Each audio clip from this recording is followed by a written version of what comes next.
ನಾವಿವತ್ತು ಪ್ರಥಮ BA ಮತ್ತು BCom ಅವರಿಗೆ ಸಂಬಂಧಪಟ್ಟಂತಹ ಕನ್ನಡ ಭಾಷಿಕ ಏನಿದೆಯಲ್ಲ ಆ ಕನ್ನಡ ಭಾಷಿಕಕ್ಕೆ ಸಂಬಂಧಪಟ್ಟಂತೆ ಹಳೆಯ ಪ್ರಶ್ನೆ ಪತ್ರಿಕೆಗಳನ್ನು ನೋಡ್ತಾ ಇದ್ದೀವಿ.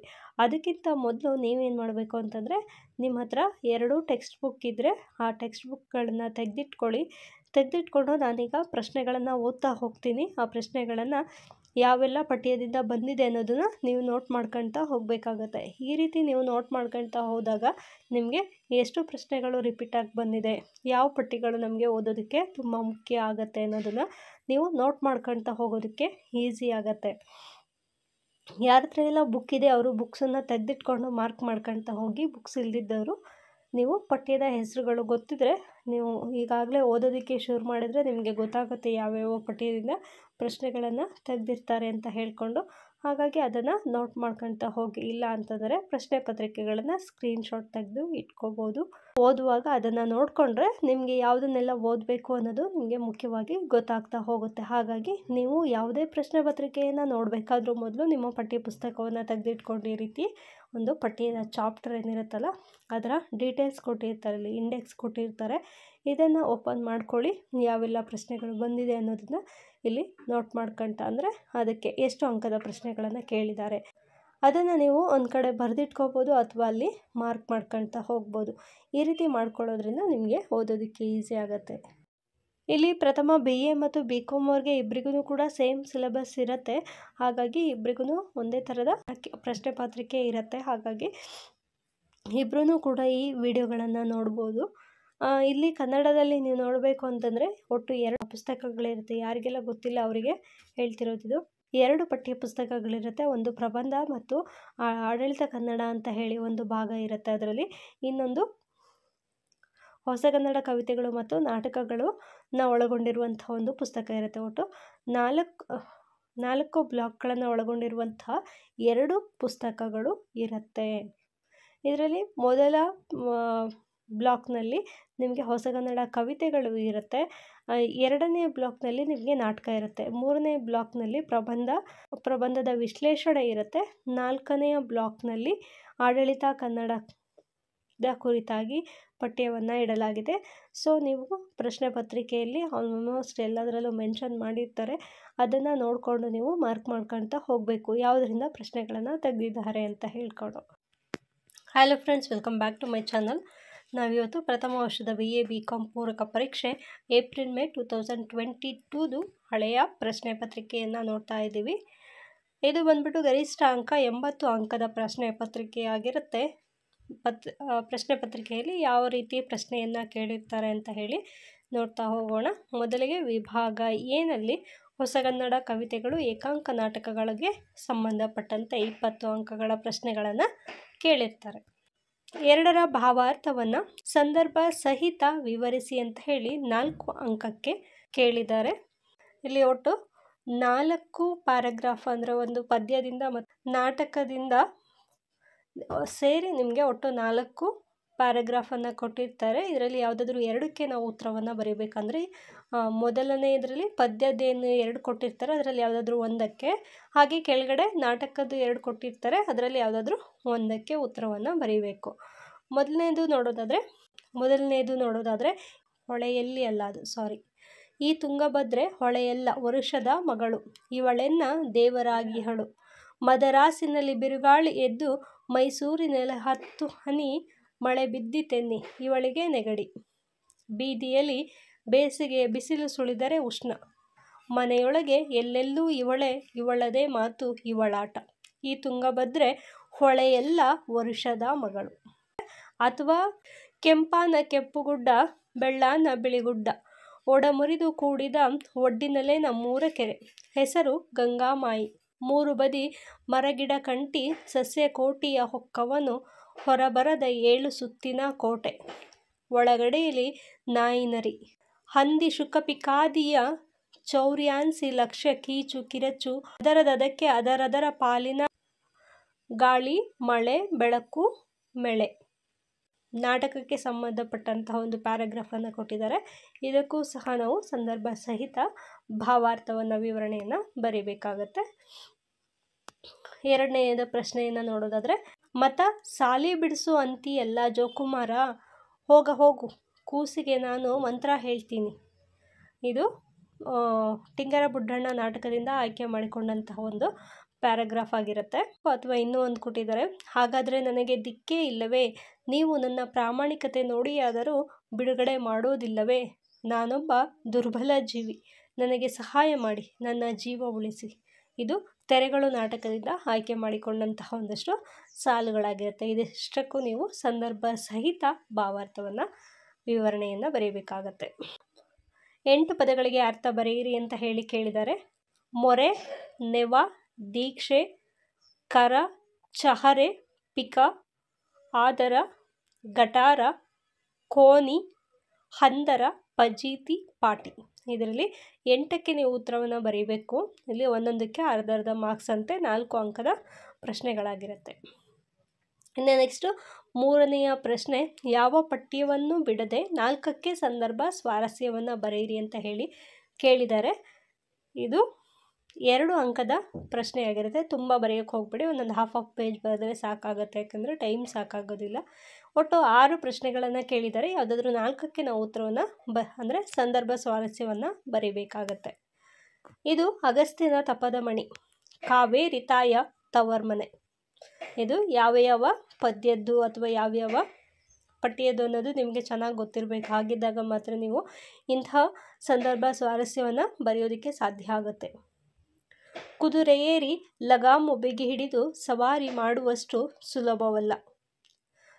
3ನೇದು, ಮುಳ್ಳು ಬೇಲಿನ ಮೇಲಿನ ನವಿರು ಬಟ್ಟೆ ಸನಾತನ ವೈದಿಕ ಧರ್ಮ ಎಂದು ಹೆಸರಿಟ್ಟಿಲ್ಲವೇ. 5ನೇದು, ನಾನೀ 5 ವರ್ಷದಾಗ 1 ಅಂಗುಲಾನೂ ಬೆಳೆದಿಲ್ಲ. 6ನೇದು, ಪುಣ್ಯ ತೆಗೆದುಕೊಂಡು ಏನು ಮಾಡಬೇಕು ಶೆಟ್ರೆ. ಇದರಲ್ಲಿ 3ನ್ನ ಪದ್ಯದಿಂದ 3ನ್ನ ನಾಟಕದಿಂದ ಕೊಟ್ಟಿರ್ತಾರೆ. ಇದಿಷ್ಟಕ್ಕೂ ನಾವು ಸಂದರ್ಭ ಸ್ವಾರಸ್ಯವನ್ನು ಬರೀಬೇಕಾಗತ್ತೆ. ಇನ್ನು ಸೆಕ್ಷನ್ ಬಿಗೆ ಬಂದರೆ ಹೊಸಗನ್ನಡ ಕವಿತೆಗಳಿಂದ ಮತ್ತು ಏಕಾಂಕ ನಾಟಕಗಳಿಂದ ಇಲ್ಲಿ 30 ಅಂಕದ ಪ್ರಶ್ನೆಗಳನ್ನು ಕೇಳಿರ್ತಾರೆ. 2 ಪ್ರಶ್ನೆಗಳಿಗೆ ಉತ್ತರಿಸಿ ಅಂತ ಹೇಳಿ ಕೇಳಿದರೆ 10 ಅಂಕದ ಪ್ರಶ್ನೆ. ಕುವೆಂಪು ಅವರ ಪ್ರಗತಿಪರ ದೃಷ್ಟಿಕೋನದ ಪ್ರತೀಕ ಶ್ರೀ ಸಾಮಾನ್ಯರ ದೀಕ್ಷಾ ಗೀತೆಯಾಗಿದೆ, ವಿವರಿಸಿ. ಇದು ಕಂಪಲ್ಸರಿ ಪ್ರಶ್ನೆ. ಆಲ್ಮೋಸ್ಟ್ ಎಲ್ಲ ಪ್ರಶ್ನೆ ಪತ್ರಿಕೆ ಶ್ರೀ ಸಾಮಾನ್ಯರ ದೀಕ್ಷಾ ಗೀತೆಯ ಕುರಿತಾದಂತಹ ಒಂದಾದರೂ ಪ್ರಶ್ನೆಯನ್ನು ತೆಗೆದಿರ್ತಾರೆ. ಇದಂತೂ ಕಂಪಲ್ಸರಿ ನೀವು ಓದಲೇಬೇಕಾಗಿರುವಂತಹ ಒಂದು ಪಠ್ಯ ಆಗಿರುತ್ತೆ. ಇನ್ನು ನೆಕ್ಸ್ಟು ಗೋಪಾಲಕೃಷ್ಣ ಅಡಿಗರ ವರ್ಧಮಾನ ಕವಿತೆಯ ಆಶಯವನ್ನು ವಿವರಿಸಿ ಅಂತ ಹೇಳಿ ಕೇಳಿದ್ದಾರೆ. ಇದು ಸಹ ಆಲ್ಮೋಸ್ಟ್ ಎಲ್ಲದರಲ್ಲೂ ಕೇಳಿರ್ತಾರೆ.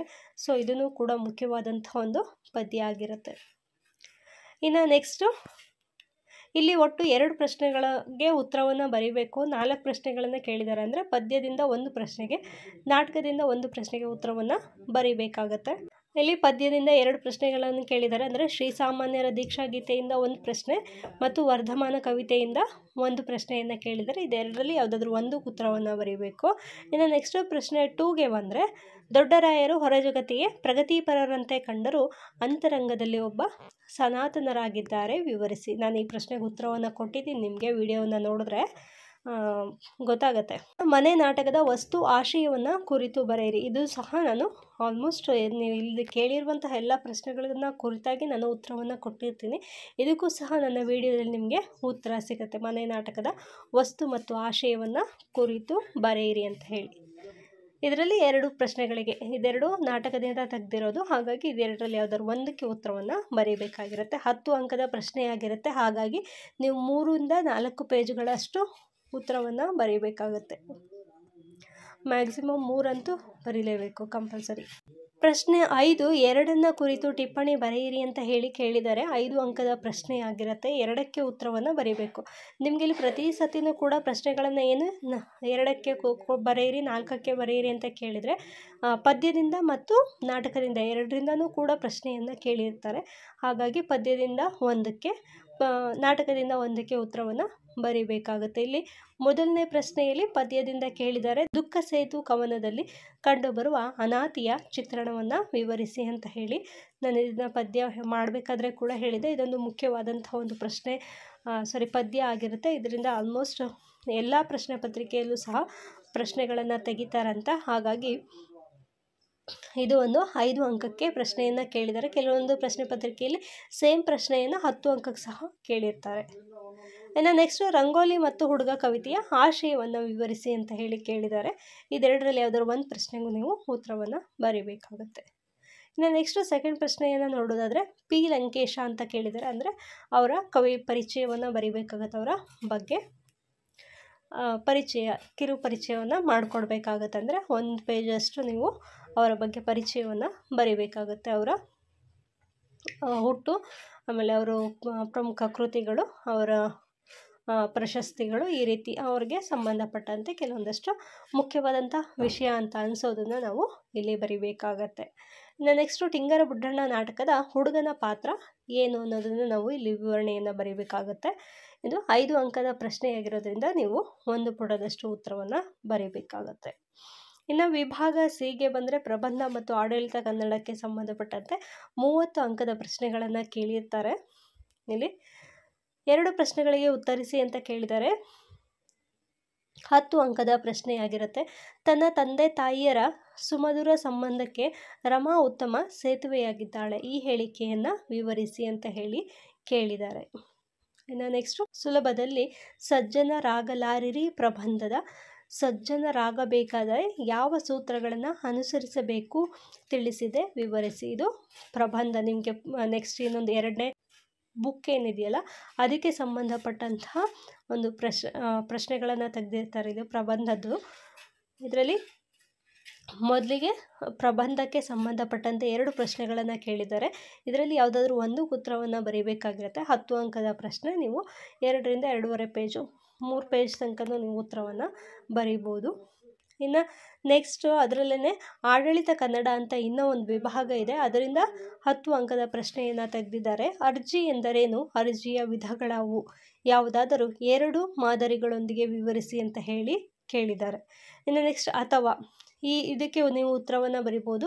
ಅಥವಾ ಸುತ್ತೋಲೆ ಎಂದರೇನು, ಮಾದರಿ ಪತ್ರದೊಂದಿಗೆ ವಿವರಿಸಿ ಅಂತ ಹೇಳಿ ಕೇಳಿದ್ದಾರೆ. ಇದಕ್ಕಾದರೂ ನೀವು ಉತ್ತರವನ್ನು ಬರಿಬೋದು. ಇನ್ನು ನೆಕ್ಸ್ಟ್ 2 ಕುರಿತು ಟಿಪ್ಪಣಿ ಬರೆಯಿರಿ ಅಂತ ಹೇಳಿ ಕೇಳಿದರೆ 5 ಅಂಕದ ಪ್ರಶ್ನೆಯಾಗಿರುತ್ತೆ. ಮೈಸೂರು ರುಮಾಲಿನ ಕುರಿತು ಟಿಪ್ಪಣಿಯನ್ನು ಬರೀಬೇಕಾಗುತ್ತೆ. ಮೈಸೂರು ರುಮಾಲಿನ ಕುರಿತು ಅದು ಯಾವ ರೀತಿಯೆಲ್ಲ ಇರಬೇಕು, ಮೈಸೂರು ರುಮಾಲು, ಅದಕ್ಕೆ ಇರಬೇಕಾದಂತಹ ಅರ್ಹತೆಗಳೇನು, ಆ ರೀತಿಯೆಲ್ಲ ಒಂದಷ್ಟು ಪಾಯಿಂಟ್ಸ್ಗಳನ್ನು ನಾನಿಲ್ಲಿ ಕೊಟ್ಟಿದ್ದೀನಿ. ನನ್ನ ವಿಡಿಯೋವನ್ನು ನೋಡಿದ್ರೆ ನಿಮಗೆ ಸಿಗುತ್ತೆ. ಅದನ್ನು ನೋಡಿ ನೀವು ಪಾಯಿಂಟ್ಔಟ್ನ ಮಾಡಿಕೊಂಡು ನೀವು ಉತ್ತರವನ್ನು 5 ಅಂಕಕ್ಕೆ ಬರೀಬೇಕಾಗುತ್ತೆ. ಇಲ್ಲಿ ಉತ್ತರ ಕುಮಾರನ ಪಾತ್ರ ಚಿತ್ರಣ, ಇದನ್ನು ಕೂಡ ಸಪ್ರೇಟಾಗಿ ನಾನು ಕೊಟ್ಟಿದ್ದೀನಿ. ಇದನ್ನು ನೀವು ನೋಡಿಕೊಂಡ್ರೆ ಈಸಿ ಆಗುತ್ತೆ. ನೆಕ್ಸ್ಟು ಆಡಳಿತ ಭಾಷೆಯ ಲಕ್ಷಣ ಅಥವಾ ಕನ್ನಡ ಮತ್ತು ಬಹುಮಾಧ್ಯಮ, ಇದಕ್ಕೆ ಸಂಬಂಧಪಟ್ಟಂತೆ ಒಂದು ಟಿಪ್ಪಣಿಯನ್ನು ನೀವು ಬರೀಬೇಕಾಗುತ್ತೆ. ಇನ್ನು ನೆಕ್ಸ್ಟ್ ಇನ್ನೂ ಒಂದು ಪ್ರಶ್ನೆ ಪತ್ರಿಕೆ ಪ್ರಥಮ ವರ್ಷ BA BCom ವಾರ್ಷಿಕ ಅಥವಾ ಪೂರಕ ಪರೀಕ್ಷೆ ಸೆಪ್ಟೆಂಬರ್-ಅಕ್ಟೋಬರ್ 2023 ಪ್ರಶ್ನೆ ಪತ್ರಿಕೆಯಾಗಿರುತ್ತೆ. ಇದು ಸಹ 80 ಅಂಕದ ಪ್ರಶ್ನೆ ಪತ್ರಿಕೆಯಾಗಿರುತ್ತೆ. ವಿಭಾಗ ಏನಲ್ಲಿ ನಾವು ನೋಡೋದಾದರೆ ಸೇಮ್ ಕ್ವಶನ್ ಪೇಪರ್ದು ಪ್ಯಾಟ್ರನ್ ಸೇಮ್ ಇರುತ್ತೆ. ಇಲ್ಲಿ ಮೊದಲಿಗೆ 4 ಅಂಕದ ಪ್ರಶ್ನೆಗಳನ್ನು ಕೇಳಿದ್ದಾರೆ. 2ರ ಭಾವವನ್ನು ಸಂದರ್ಭ ಸಹಿತ ವಿವರಿಸಿ ಅಂತ ಹೇಳಿ ಕೇಳಿದ್ದಾರೆ. ಮೆಲ್ಲಗೆ ಒಳನು ಮುಟ್ಟು ಮರುಗಿ ಹಿಡಿದೆತ್ತು ಏನು ಕೋಮಲಕಾಯ ಹೊಳಪು ಹೊಸ ಪ್ರಾಯ. ಇದು ಯಾವ ಪದ್ಯದಿಂದ ಆಯ್ಕೆಯನ್ನು ಮಾಡಿಕೊಳ್ಳಲಾಗಿದೆ ಅನ್ನೋದನ್ನ ನೀವು ಬರಿಬೇಕಾಗುತ್ತೆ. ನೆಕ್ಸ್ಟು 2ನೆಯ ಪದ್ಯ ಇವಳನೆಗೆ ಸರ್ಪಗಾವಲು ಹೊಸಲ ದಾಟಿದರೆ ಬಾಗಿಲಿಗೆ ಬಂದು ಕಾಡುವಳು. ಸಂಜೆಯ ತನಕ ತಾಯಿ ಬಳಿ ಇವಳ ಅಧಿಕಾರ, ನಡುರಾತ್ರಿಯಲ್ಲಿ ನನ್ನೆದೆಗೆ ಇವಳು ದೇವರ ಪದಕ. ಇದೆರಡರಲ್ಲಿ ಯಾವುದಾದ್ರೂ ಒಂದಕ್ಕೆ ಭಾವಾರ್ಥವನ್ನು ಬರೀಬೇಕಾಗತ್ತೆ. ನೆಕ್ಸ್ಟು 2ನೆಯ ಪ್ರಶ್ನೆ ಹಾಗಾದರೆ ನನಗೆ ದಿಕ್ಕೇ ಇಲ್ಲವೇ, ನೀವು ನನ್ನ ಪ್ರಾಮಾಣಿಕತೆ ನೋಡಿಯಾದರೂ ಬಿಡುಗಡೆ ಮಾಡೋದಿಲ್ಲವೇ, ನಾನೊಬ್ಬ ದುರ್ಬಲ ಜೀವಿ, ನನಗೆ ಸಹಾಯ ಮಾಡಿ ನನ್ನ ಜೀವ ಉಳಿಸಿ. ಇದು ನಾಟಕ ತೆರೆಗಳು ನಾಟಕದಿಂದ ಆಯ್ಕೆ ಮಾಡಿಕೊಂಡಿರುವಂತಹ ಒಂದು ಸಾಲಾಗಿರುತ್ತೆ. ಇದಕ್ಕೆ ನೀವು ಸಂದರ್ಭ ಸಹಿತ ವಿವರಣೆಯನ್ನು ಬರಿಬೇಕಾಗತ್ತೆ.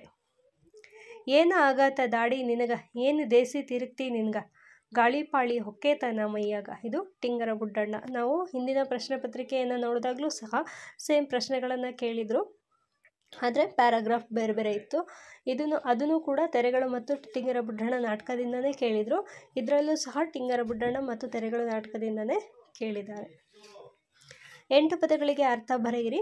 ಇಲ್ಲಿ ಅರ್ಥ ಬರೆಯೋದಕ್ಕೆ ಆಲ್ಮೋಸ್ಟ್ ಎಲ್ಲ ಪ್ರಶ್ನೆ ಪತ್ರಿಕೆಯಲ್ಲೂ ಕೇಳಿರ್ತಾರೆ. 4 ಅಥವಾ 5 ಅಂಕಕ್ಕೆ ಇರುತ್ತೆ. ಒಟ್ಟು 8ಕ್ಕೆ ನೀವು ಉತ್ತರವನ್ನು ಬರೀಬೇಕಾಗುತ್ತೆ. ಒಂದೊಂದಕ್ಕೆ ಅರ್ಧರ್ಧ ಅಂಕದಂತೆ. ಚಿಕ್ಕ, ಮಾಯಿ, ಪಿಕ, ಟೊಂಗೆ, ಆರ್ಷ, ಕಾಫರ, ಸುರಳೀತ, ಕಾರಬಾರ, ಕೆಪ್ಪು, ಹಚ್ಚಡ, ಪಟಗ, ಖಲಾಸ್. ಇನ್ನು ಯಾವ ಪಠ್ಯವನ್ನು ಬಿಡದೆ 4ಕ್ಕೆ ಸಂದರ್ಭ ಸ್ವಾರಸ್ಯವನ್ನು ಬರೆಯಿರಿ ಅಂತ ಕೇಳಿದ್ದಾರೆ.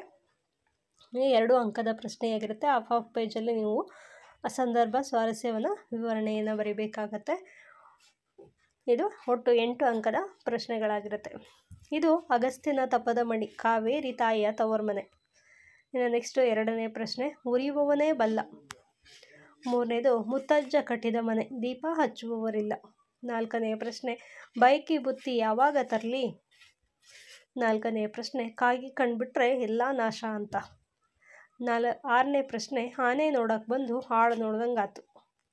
ಇದಿಷ್ಟರಲ್ಲಿ ಸಹ 3 ಪದ್ಯದಿಂದ 3 ನಾಟಕದಿಂದ ತೆಗೆದಿದ್ದಾರೆ. ನೆಕ್ಸ್ಟು ವಿಭಾಗ ಬಿಗೆ ಬಂದರೆ 2 ಪ್ರಶ್ನೆಗಳಿಗೆ ಉತ್ತರಿಸಿ ಅಂತ ಕೇಳಿದರೆ 10 ಅಂಕದ ಪ್ರಶ್ನೆಯಾಗಿರುತ್ತೆ. ಕುವೆಂಪು ಅವರ ಪ್ರಗತಿಪರ ದೃಷ್ಟಿಕೋನದ ಪ್ರತೀಕ ಶ್ರೀಸಾಮಾನ್ಯರ ದೀಕ್ಷಾಗೀತೆ ಹೇಗೆ, ವಿವರಿಸಿ. ಇನ್ನು 2ನೆಯ ಪ್ರಶ್ನೆ, ವರ್ಧಮಾನ ಕವಿತೆಯ ವಸ್ತು ಮತ್ತು ಆಶಯಗಳನ್ನು ಕುರಿತು ಬರೆಯಿರಿ ಅಂತ ಕೇಳಿದ್ದಾರೆ. ನಾಟಕದಿಂದ ವೇಣಕ್ಕ ಬಹಿರಂಗದಲ್ಲಿ ಸನಾತನವಾದಿಯಾಗಿದ್ದು ಅಂತರಂಗದಲ್ಲಿ ಮಾನವತಾವಾದಿಯಾಗಿದ್ದಾಳೆ, ಚರ್ಚಿಸಿ ಅಂತ ಕೇಳಿದ್ದಾರೆ. ಅಥವಾ ತೆರೆಗಳು ನಾಟಕದಲ್ಲಿ ಕಿಟ್ಟಿಯ ಪಾತ್ರದ ವೈಶಿಷ್ಟ್ಯವನ್ನು ವಿವರಿಸಿ ಅಂತ ಕೇಳಿದ್ದಾರೆ. ಇದೆಲ್ಲದನ್ನೂ ಸಪ್ರೇಟಾಗಿ ಉತ್ತರವನ್ನು ಕೊಟ್ಟಿದ್ದೀನಿ. ನೀವು ನನ್ನ ವಿಡಿಯೋವನ್ನು ಫಾಲೋ ಮಾಡಿದ್ರೆ ನಿಮಗೆ ಎಲ್ಲದಕ್ಕೂ ಸಹ ಉತ್ತರಗಳು ಸಿಕ್ಬಿಡತ್ತೆ. ಇನ್ನು 2ನ್ನ ಕುರಿತು ಟಿಪ್ಪಣಿ ಬರೆಯಿರಿ ಅಂತ ಕೇಳಿದ್ದಾರೆ. 5 ಅಂಕದ ಪ್ರಶ್ನೆಗಳಾಗಿರುತ್ತೆ. ಒಂದೊಂದು ಪುಟದಷ್ಟು ನೀವು ಉತ್ತರವನ್ನು ಬರೀಬೇಕಾಗುತ್ತೆ. ಇದಕ್ಕೆ ಪುರುಷ ಸೂಕ್ತ ಕವನದ ವಸ್ತುವನ್ನು ವಿವರಣೆಯನ್ನು ಬರೀಬೇಕಾಗುತ್ತೆ. ಪುರುಷ ಸೂಕ್ತ ಕವನ ಏನನ್ನು ಒಳಗೊಂಡಿದೆ ಅಂತ ಇನ್ನು ರಾಣಿ ತಿಮ್ಮಿಯ ಸಿಂಹಾಸನ ಕವನದ ಆಶಯವನ್ನು ಬರೀಬೇಕಾಗುತ್ತೆ. 2ನೆಯ ಪ್ರಶ್ನೆ, ಚಂದ್ರಕಾಂತ ಕುಸುನೂರ ಅಂತ ಕೇಳಿದರೆ ಚಂದ್ರಕಾಂತ ಕುಸುನೂರರ ಬಗ್ಗೆ ಟಿಪ್ಪಣಿಯನ್ನು ನಾವು ಬರೀಬೇಕಾಗತ್ತೆ. ಅಂದರೆ ಅವರ ಪರಿಚಯವನ್ನು ನಾವು ಇಲ್ಲಿ ಮಾಡಿಕೊಡ್ಬೇಕಾಗತ್ತೆ. ಅಥವಾ ಟಿಂಗರ ಬುಡ್ಡಣ್ಣನ ಪಾತ್ರ ಪರಿಚಯವನ್ನು ಇಲ್ಲಿ ಮಾಡಬೇಕಾಗತ್ತೆ.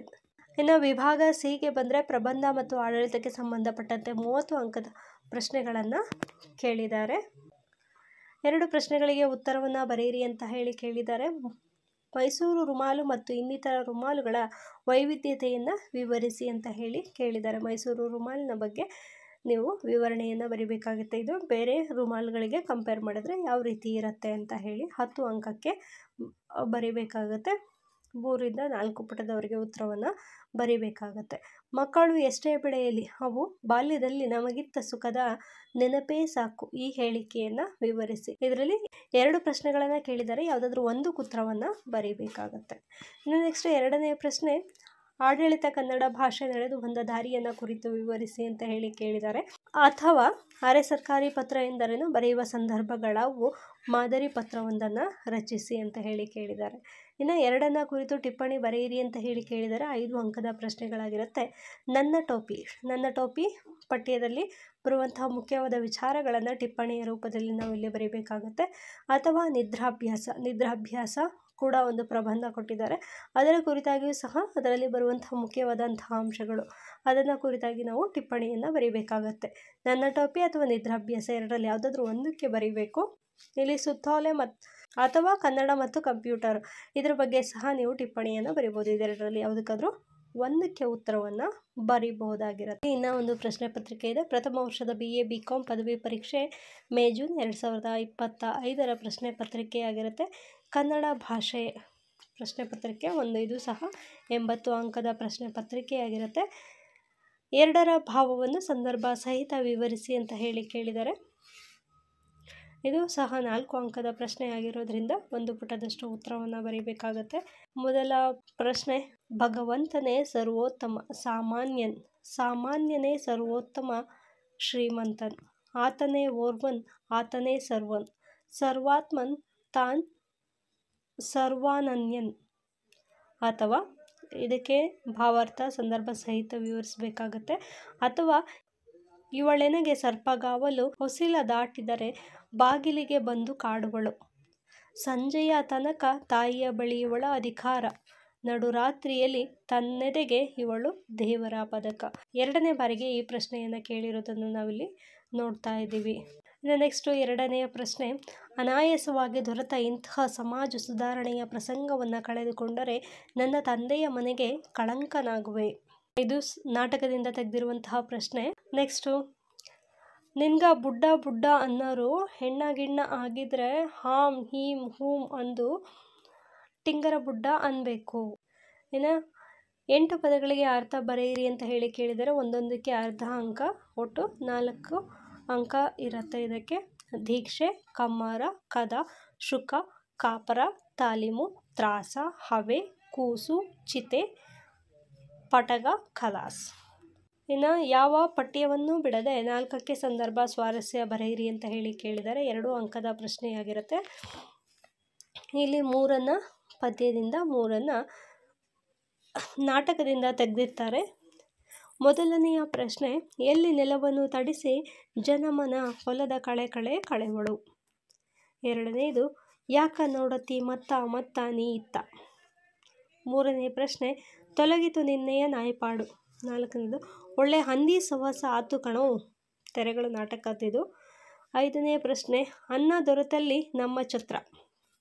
6ನೆಯ ಪ್ರಶ್ನೆ, ಸುತ್ತ ಸೌದೆ ಹಾಕಿ ಸುಟ್ಟು ಬಿಡೋಣ. ಇದು ಇಲ್ಲ ತೆರೆಗಳು ನಾಟಕದ ಅಂದ್ಕೊಳ್ತೀನಿ. ಇನ್ನು ನೆಕ್ಸ್ಟು ವಿಭಾಗ ಬಿಗೆ ಬಂದರೆ 2 ಪ್ರಶ್ನೆಗಳಿಗೆ ಉತ್ತರಿಸಿ ಅಂತ ಹೇಳಿ ಕೇಳಿದರೆ 10 ಅಂಕದ ಪ್ರಶ್ನೆಯಾಗಿರುತ್ತೆ. ಮೊದಲನೆಯ ಪ್ರಶ್ನೆ, ಅನಾಥೆಯ ಬದುಕಿನ ಗೋಳಿನ ದುರಂತ ಚಿತ್ರಣ ದುಃಖ ಸೇತು ಕವಿತೆಯಲ್ಲಿ ಹೇಗೆ ಅಭಿವ್ಯಕ್ತವಾಗಿದೆ ವಿವರಿಸಿ. ನಿಮಗೀಗೊಂದು ಐಡಿಯಾ ಬಂದಿರಬೇಕು ಪ್ರಶ್ನೆ ಪತ್ರಿಕೆಯಲ್ಲಿ ಯಾವ ರೀತಿ ಪ್ರಶ್ನೆಗಳನ್ನು ಕೇಳ್ತಾರೆ ಅಂತ ಹೇಳಿಕೊಂಡು ಹಳೆ ಪ್ರಶ್ನೆ ಪತ್ರಿಕೆಗಳನ್ನು ನೋಡೋದು ಏನಕ್ಕೆ ಮುಖ್ಯ ಆಗತ್ತೆ ಅನ್ನೋದು. ದುಃಖ ಸೇತು ಕವಿತೆಯನ್ನು ಕುರಿತಾಗಿ ಪ್ರತಿ ಪತ್ರಿಕೆಯಲ್ಲೂ ಸಹ ಪ್ರಶ್ನೆಗಳನ್ನು ತೆಗೆದಿದ್ದಾರೆ.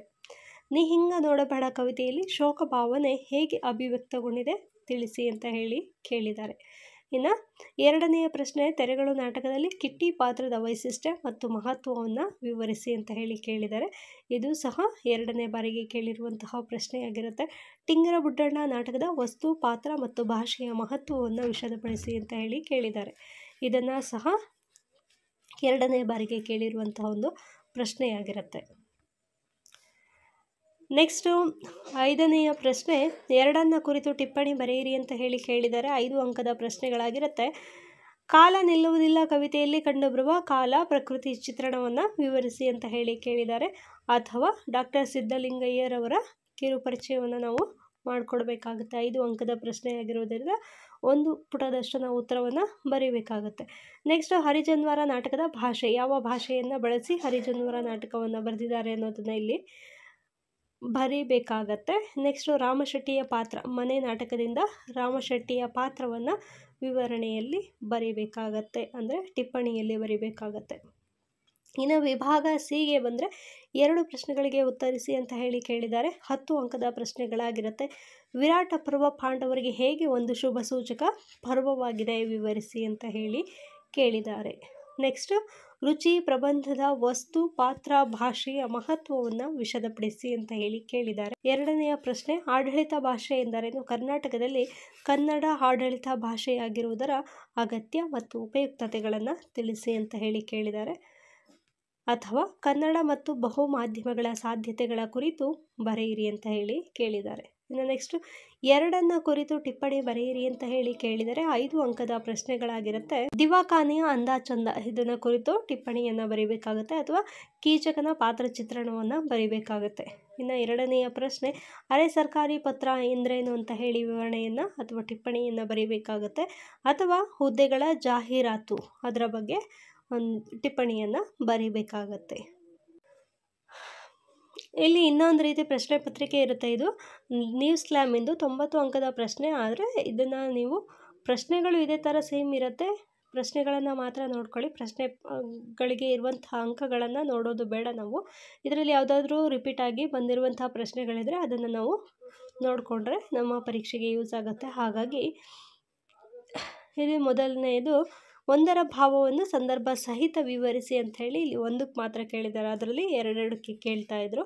ದುಗುಡವೇಕೆ ಗೌಡ, ಪೇಳೈ, ತಿಗಿಲು ಬಿದ್ದೆಯ, ಮುಪ್ಪ ಹಳಿವೆಯ, ಬಗೆಯೊಳಾವುದು ನೋವು, ಕೋಪವೇ, ನಿನ್ನ ದೌರ್ಬಲ್ಯತೆಗಳುವೆಯ.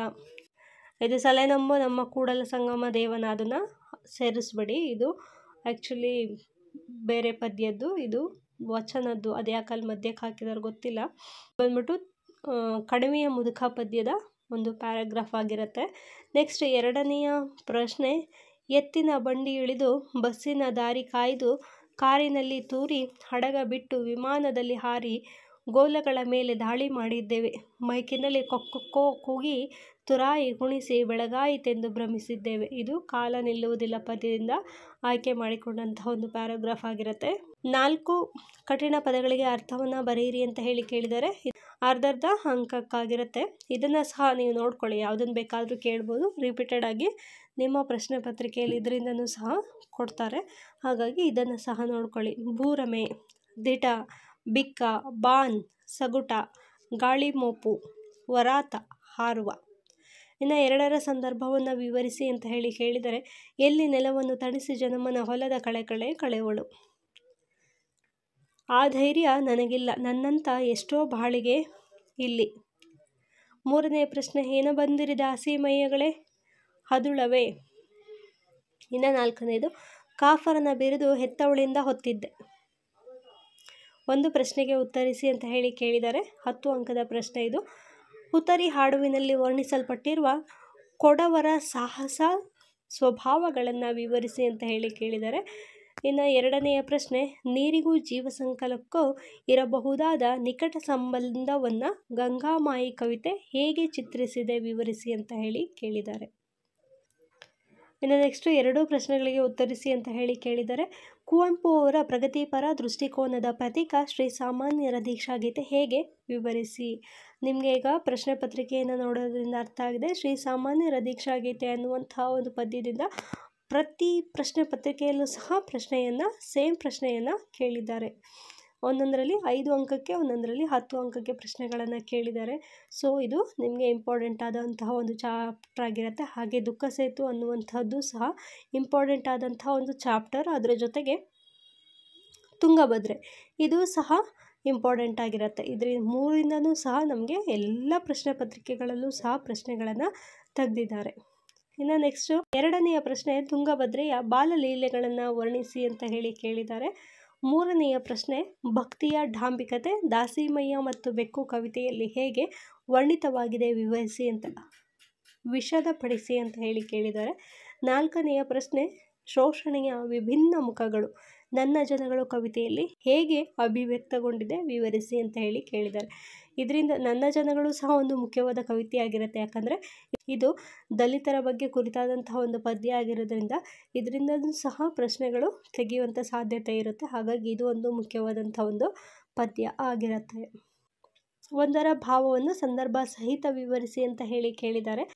1 ಗತಿಯಿಲ್ಲದ ಹುಡುಗಿಯ ಸಲುವಾಗಿ ಇಲ್ಲಸಲ್ಲದ ಕಾಟಾಟೋಪ ಮಾಡಿ ಗೋಳಿಡಿಸಿದ್ರಾ, ಏನು ಸತ್ಕಾರ್ಯ, ಏನು ಬೇಕಾದರೂ ಮಾಡ್ರಿ, ಇನ್ನು 2 ದಿವಸವಂತೂ ಆಕೆ ಹೋಗುವ ಹಾಗೆ ಇಲ್ಲ. ಇನ್ನು ನೆಕ್ಸ್ಟ್, ಸುಧಾರಿಸಿಕೊಳ್ಳಿ ಸಾರ್, ಸುಧಾರಿಸಿಕೊಳ್ಳಿ, ಕೈ ಕೆಳಗಿನ ಜನ ಹೀಗೆ ಎರ್ರಾಬಿರ್ರಾ ವರ್ತಿಸಿದರೆ ಆಮೇಲೆ ಕೆಟ್ಟ ಹೆಸರೆಲ್ಲ ನಮ್ಮ ಕೊರಳಿಗೆ. ನಾನಿಲ್ಲಿ ಬರುವಾಗಲೇ ತಯಾರು ಮಾಡಿಕೊಂಡು ಬಂದಿದ್ದೀನಿ, ಪಕ್ಕಾ ಗೂಂಡಗಳ ಹಾಗೆ ವರ್ತಿಸ್ತಿದ್ದಾರೆ ನೋಡಿ. ಇನ್ನು 4 ಪದಗಳಿಗೆ ಅರ್ಥ ಬರೆಯಿರಿ ಅಂತ ಹೇಳಿ ಕೇಳಿದ್ದಾರೆ. ಪಾಲಿ, ಪತಾಕೆ, ಕೆಪ್ಪು, ದುಗ್ಗಾಣಿ, ಪಜೀತಿ, ಬಟಿಗೆ, ಪಾಟಿ, ಶಾಣ. 2ರ ಸಂದರ್ಭವನ್ನು ವಿವರಿಸಿ ಅಂತ ಹೇಳಿ ಕೇಳಿದರೆ, ಅಂದರೆ ಈಗಿನ ಕಾಲದ ಹುಡುಗಿರ್ ಹಾಂಗ ಅಂತ ತಿಳಿದೀರಾ. 2ನೆಯ ಪ್ರಶ್ನೆ, ಆನೆ ನೋಡಕ್ಕೆ ಬಂದು ಆಡು ನೋಡ್ದಂಗಾಯ್ತು. 3ನೇ ಪ್ರಶ್ನೆ, ಈ ಮಹಾಪರ್ವದಲ್ಲಿ ನನ್ನ ಪ್ರಜೆಗಳಿಗೆ ಸುಖ ದೊರಕಲಿ. 4ನೆಯ ಪ್ರಶ್ನೆ, ಹುಳ ಏನ ಹೊಕ್ಕಂಡವ ಮನದಾಗ. ಒಂದು ಪ್ರಶ್ನೆಗೆ ಉತ್ತರಿಸಿ ಅಂತ ಹೇಳಿ ಕೇಳಿದರೆ 10 ಅಂಕದ ಪ್ರಶ್ನೆಯಾಗಿರುತ್ತೆ. ಹರಿಜನ್ವಾರ ನಾಟಕದ ವೇಣಕ್ಕ ಬಹಿರಂಗದಲ್ಲಿ ಸನಾತನವಾದಿಯಾಗಿದ್ದು ಅಂತರಂಗದಲ್ಲಿ ಮಾನವತಾವಾದಿ, ಅದು ಅಲ್ಲಿ ಮೌನವತ ಅಲ್ಲ, ಮಾನವತಾವಾದಿಯಾಗಿದ್ದಾಳೆ ವಿಚಾರ ಮಾಡಿ. ಇದು ಕೂಡ ಒಂದು ಮುಖ್ಯವಾದಂತಹ ಒಂದು ಪ್ರಶ್ನೆಯಾಗಿರುತ್ತೆ. ಇದರಲ್ಲಿ ಹರಿಜನ್ವಾರದಲ್ಲಿ ವೇಣಕ್ಕನ ಬಗ್ಗೆ ಅಥವಾ ದೊಡ್ಡರಾಯರ ಬಗ್ಗೆ ಪ್ರಶ್ನೆಗಳಂತೂ ಖಂಡಿತವಾಗೂ ಕೇಳ್ತಾರೆ. ಇನ್ನು ನೆಕ್ಸ್ಟು ಟಿಂಗರ ಬುಡ್ಡಣ್ಣ ನಾಟಕದ ವಸ್ತು, ಪಾತ್ರ ಮತ್ತು ಭಾಷೆಯ ಮಹತ್ವವನ್ನು ವಿಷದಪಡಿಸಿ ಅಂತ ಹೇಳಿ ಕೇಳಿದ್ದಾರೆ. 2 ಪ್ರಶ್ನೆಗಳಿಗೆ ಸಂಕ್ಷಿಪ್ತವಾಗಿ ಉತ್ತರಿಸಿ ಅಂತ ಹೇಳಿ ಕೇಳಿದರೆ 5 ಅಂಕದ ಪ್ರಶ್ನೆಗಳಾಗಿರುತ್ತೆ.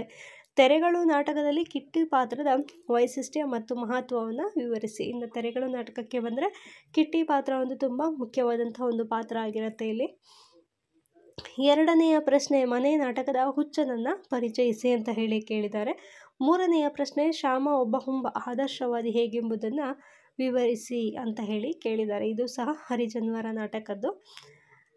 ಇನ್ನು ನೆಕ್ಸ್ಟು 4ನೆಯ ಪ್ರಶ್ನೆ ಹರಿಜನ್ವಾರದ ಅಂತಪ್ಪನ ವ್ಯಕ್ತಿತ್ವವನ್ನು ಚಿತ್ರಿಸಿ ಅಂತ ಹೇಳಿ ಕೇಳಿದ್ದಾರೆ. ಇನ್ನು ವಿಭಾಗ ಸಿಗೆ ಬಂದರೆ ಪ್ರಬಂಧಕ್ಕೆ ಸಂಬಂಧಪಟ್ಟಂತಹ ಪ್ರಶ್ನೆಗಳಾಗಿರುತ್ತೆ. ಇದು ರುಚಿ ಪ್ರಬಂಧದ ಸ್ವಾರಸ್ಯ ಮತ್ತು ವೈಶಿಷ್ಟ್ಯತೆಗಳನ್ನು ಸೋದಾಹರಣವಾಗಿ ವಿವರಿಸಿ ಅಂತ ಹೇಳಿ ಕೇಳಿದ್ದಾರೆ. 2ನೆಯ ಪ್ರಶ್ನೆ ನಮ್ಮಂತೆಯೇ ಅಮೇರಿಕನ್ನರಂತೆಯೇ ನಾವು ಎಂಬ ಲೇಖಕರ ಅಭಿಪ್ರಾಯ ಪ್ರಬಂಧದಲ್ಲಿ ಹೇಗೆ ಬಿಂಬಿತವಾಗಿದೆ ವಿವರಿಸಿ ಅಂತ ಹೇಳಿ ಕೇಳಿದ್ದಾರೆ. ನೆಕ್ಸ್ಟ್ 8ನೆಯ ಪ್ರಶ್ನೆ ಒಂದು ಪ್ರಶ್ನೆಗೆ ಸಂಕ್ಷಿಪ್ತವಾಗಿ ವಿವರಿಸಿ ಅಂತ ಹೇಳಿ ಕೇಳಿದ್ದಾರೆ. 5 ಅಂಕದ ಪ್ರಶ್ನೆಯಾಗಿರುತ್ತೆ.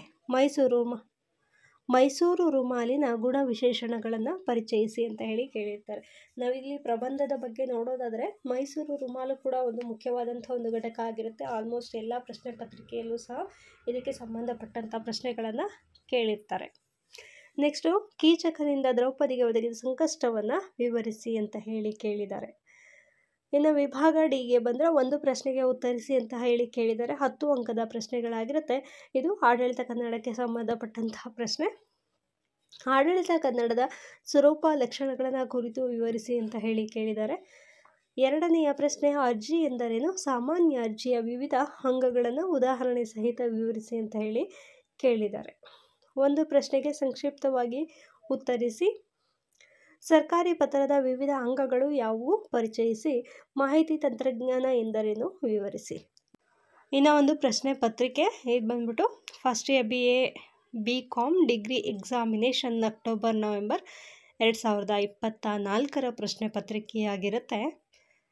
ಇದು 80 ಅಂಕದ ಪ್ರಶ್ನೆ ಪತ್ರಿಕೆ. ವಿಭಾಗ ಎನಲ್ಲಿ 2ರ ಭಾವವನ್ನು ಸಂದರ್ಭ ಸಹಿತ ವಿವರಿಸಿ ಅಂತ ಹೇಳಿ ಕೇಳಿದ್ದಾರೆ. ಮೊದಲನೆಯ ಪದ್ಯ ಮೆಲ್ಲಗಿವಳನು ಮುಟ್ಟು ಮರುಗಿ ಹಿಡಿದೆತ್ತು ಏನು ಕೋಮಲಕಾಯ ಹೊಳಪು ಹೊಸ ಪ್ರಾಯ.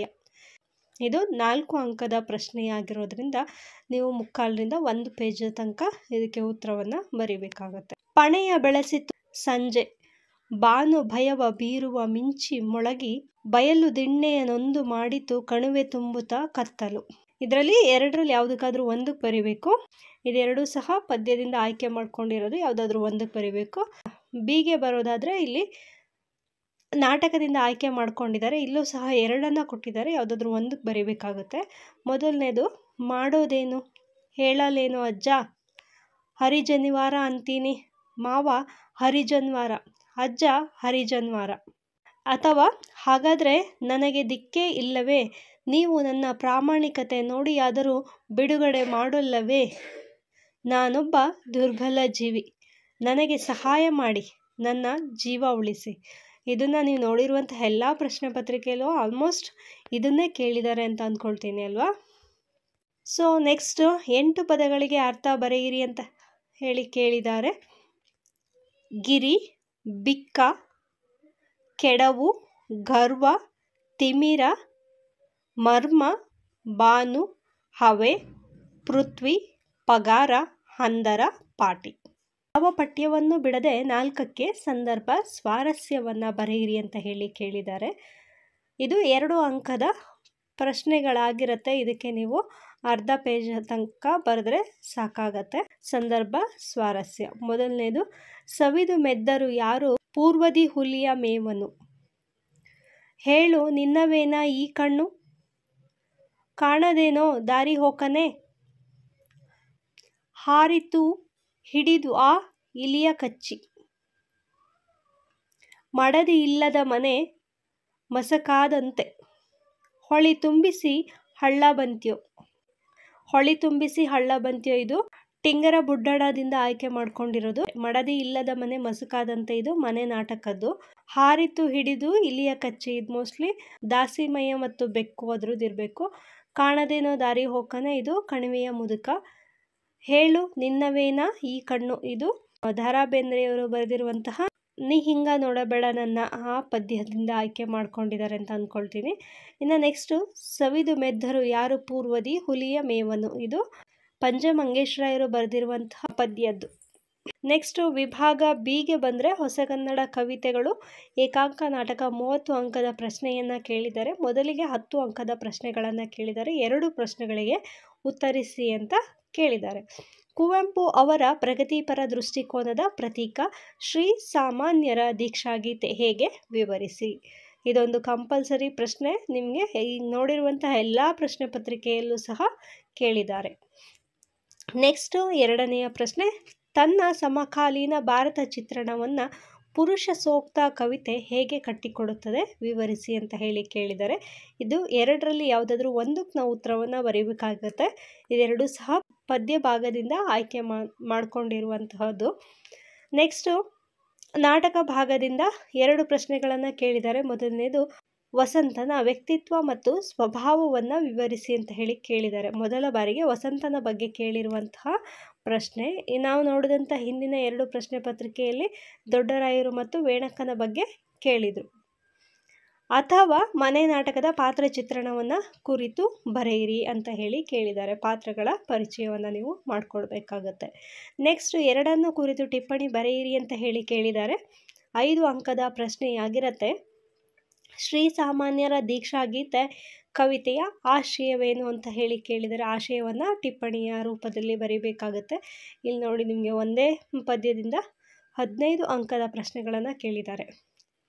ಇನ್ನು ನೆಕ್ಸ್ಟು ಇಲ್ಲೂ ಸಹ 2 ಪ್ರಶ್ನೆಗಳನ್ನು ಕೇಳಿದ್ದಾರೆ. ಯಾವುದಾದ್ರೂ ಒಂದಕ್ಕೆ ನಾವು ಉತ್ತರವನ್ನು ಬರೀಬೇಕಾಗತ್ತೆ. KS ನರಸಿಂಹಸ್ವಾಮಿಯವರ ಬಗ್ಗೆ ಕವಿ ಪರಿಚಯವನ್ನು ಮಾಡಿಕೊಡ್ಬೇಕಾಗತ್ತೆ ಅಥವಾ ಶ್ರೀ ಸಾಮಾನ್ಯರ ದೀಕ್ಷಾಗೀತೆ ಕವಿತೆಯ ಆಶಯವನ್ನು ಬರೀಬೇಕಾಗತ್ತೆ. ಇನ್ನು 2ನೇದು ನಾಟಕದಿಂದ 2 ಪ್ರಶ್ನೆಗಳನ್ನು ಕೇಳಿದರೆ. ಇದೆರಡರಲ್ಲಿ ಯಾವುದಾದ್ರೂ ಒಂದಕ್ಕೆ ಉತ್ತರವನ್ನು ಬರೀಬೇಕಾಗುತ್ತೆ. ಶ್ರೀರಂಗರ ಹರಿಜನ್ವಾರ ನಾಟಕದ ಕಥಾವಸ್ತುವಿನ ಸ್ವರೂಪ ಮತ್ತು ವೈಶಿಷ್ಟ್ಯತೆಯನ್ನು ವಿವರಿಸಿ ಬರೀಬೇಕಾಗತ್ತೆ ಟಿಪ್ಪಣಿಯನ್ನು. ಅಥವಾ ಟಿಂಗರ ಬುಡ್ಡಣ್ಣ ನಾಟಕದ ಪಾತ್ರ ಚಿತ್ರಣವನ್ನು ತಿಳಿಸಿ ಅಂತ ಹೇಳಿ ಕೇಳಿದರೆ ಅದರಲ್ಲೂ ಸಹ ಬರುವಂಥ ಪಾತ್ರಗಳ ಪರಿಚಯವನ್ನು ನೀವಿಲ್ಲಿ ಟಿಪ್ಪಣಿಯ ರೂಪದಲ್ಲಿ ಮಾಡಿಕೊಡ್ಬೇಕಾಗತ್ತೆ. ನೆಕ್ಸ್ಟು ವಿಭಾಗ ಸಿಗೆ ಬಂದರೆ ಪ್ರಬಂಧ ಮತ್ತು ಆಡಳಿತ ಕನ್ನಡಕ್ಕೆ ಸಂಬಂಧಪಟ್ಟಂತೆ 30 ಅಂಕಗಳ ಪ್ರಶ್ನೆಗಳನ್ನು ಇಲ್ಲಿ ಕೇಳಿದ್ದಾರೆ. 2 ಪ್ರಶ್ನೆಗಳಿಗೆ ಉತ್ತರಿಸಿ ಅಂತ ಹೇಳಿ 10 ಅಂಕದ ಪ್ರಶ್ನೆಗಳನ್ನು ಕೇಳಿದ್ದಾರೆ. ಇಲ್ಲಿಯೂ ಸಹ ನಿಮಗೆ 4 ಪ್ರಶ್ನೆಗಳನ್ನು ಕೇಳಿರ್ತಾರೆ. ಮೊದಲ 2 ಪ್ರಶ್ನೆಗಳು ಬಂದ್ಬಿಟ್ಟು ಪ್ರಬಂಧಕ್ಕೆ ಸಂಬಂಧಪಟ್ಟಂತು, 2ನೇದು ಆಡಳಿತ ಕನ್ನಡಕ್ಕೆ ಸಂಬಂಧಪಟ್ಟಂತೆ 2 ಪ್ರಶ್ನೆಗಳನ್ನು ಕೇಳಿದ್ದಾರೆ. ಇದರಲ್ಲಿ 2 ಪ್ರಶ್ನೆಗಳಲ್ಲಿ ಯಾವುದಾದ್ರೂ ಒಂದೊಂದಕ್ಕೆ ನಾವು ಉತ್ತರವನ್ನು ಬರೀಬೇಕಾಗತ್ತೆ.